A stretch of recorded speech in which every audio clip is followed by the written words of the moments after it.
वळूयात पुढील बातमीकडे। अंमली पदार्थ बाळगल्याप्रकरणी गुन्हे दाखल झाले। एकूण 1142 गुन्हे नोंदवले गेले, तर एकूण 1626 आरोपींना अटक करण्यात आली। मुख्यमंत्री देवेंद्र फडणवीस यांनी विधानसभेत हे उत्तर दिले।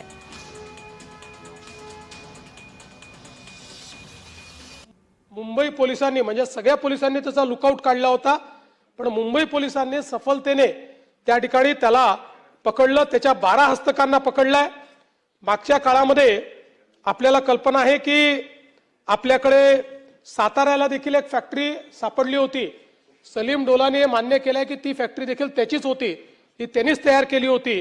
त्यामुळे मला असं वाटतं की ड्रग्सच्या विरोधातल्या लढाईतला हा एक ही मोठी सफलता आहे की चालू आहे। या संदर्भात मोठ्या प्रमाणात आपण ही जी काही कारवाई आहे ती करतो।